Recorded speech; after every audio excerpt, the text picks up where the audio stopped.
The spring pole toggle snare is a great option for when you want to kind of upsize your game choices.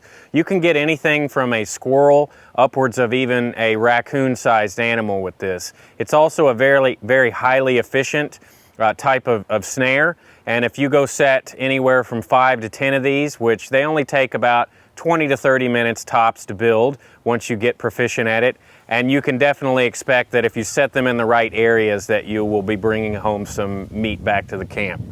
For your trap parts for this snare, you're going to need about 6 different types of sticks. The first stick is basically just a stake with a branch off to one side of it, and you're going to need 2 of those, and we're going to drive those into the ground.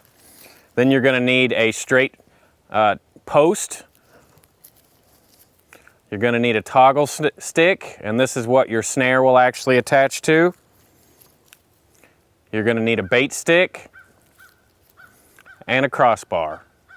First thing we've got to do is take our stake with the branch off to one side and pound it into the ground with our axe or a rock if you don't have an axe, and you don't need an axe to make this trap. Then do the same thing on the other side with your second stake.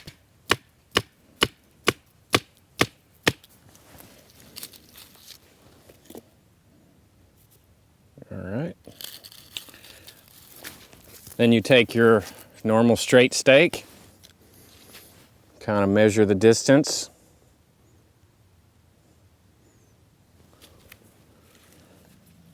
And then go ahead and pound that in.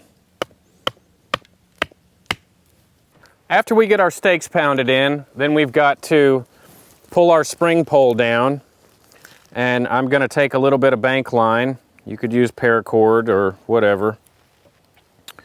And I'm just going to tie this off to the top with a simple just overhand or square knot.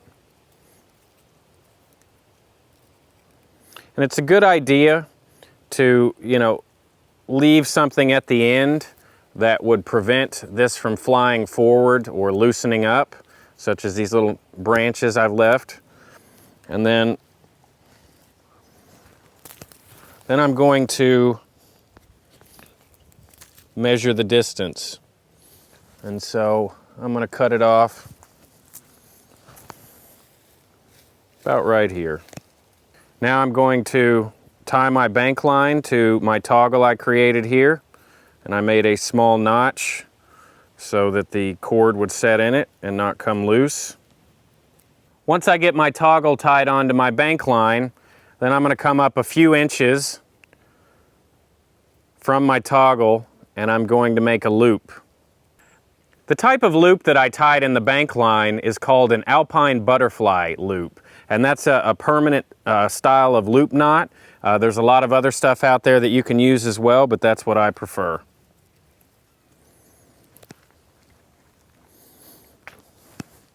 Then you're going to measure your bait stick and then just trim it to length.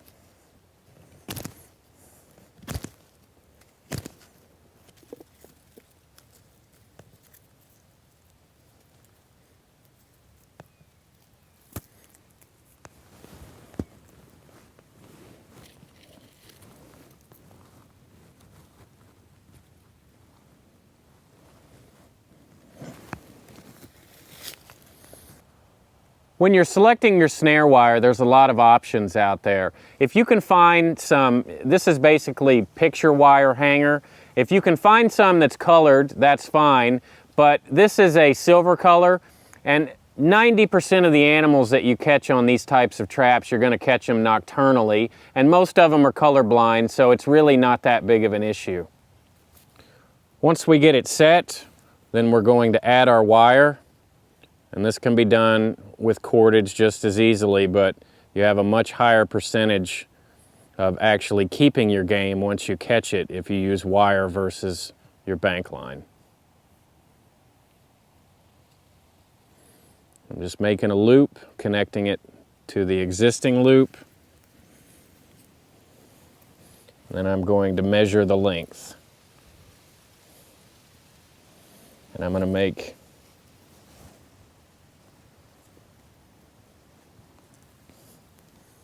a long enough snare to go plenty wide around this.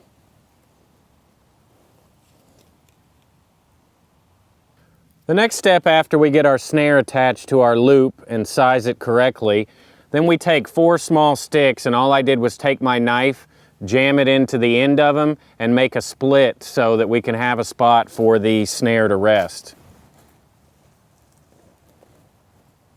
And that's going to keep it up off the ground so that when the animal comes up and approaches the bait stick here, we're sure to get a head hold versus a body hold or something like that, because if it's drooping down to the ground, it might miss the animal.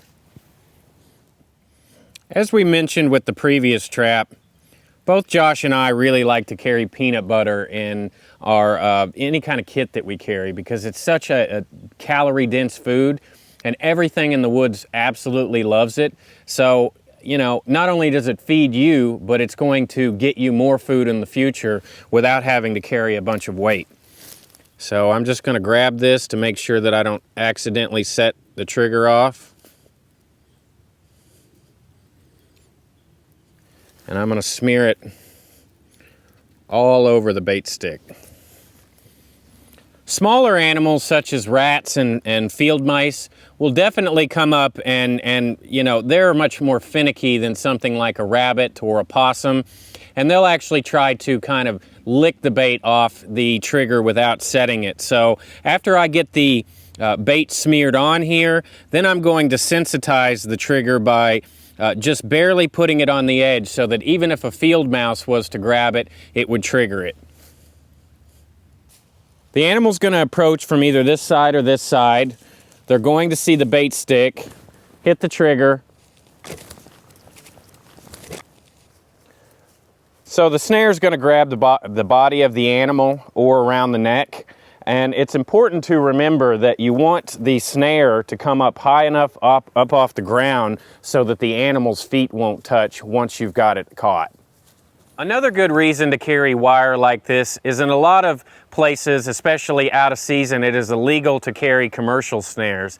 And the downside of commercial snares is that they tend to have a one-time use, because once the animal gets into one and wrangles around, it'll tend to kink up that braided line and you won't be able to use it again. But with picture wire, you can keep using it over and over and straighten the wire out, even if the animal messes it up. So it has multiple uses, and you're not going to get in trouble for carrying something illegal in your backpack. One of the things you need to be concerned about with safety with this type of trap is because this is on such a tight spring pole and we have this toggle here, if you were to prematurely set this off and have your face somewhere in this area, that toggle could come up and pop you in the eyeball. That could cause great damage. So you want to make sure that you're always out of the way when working with this trap.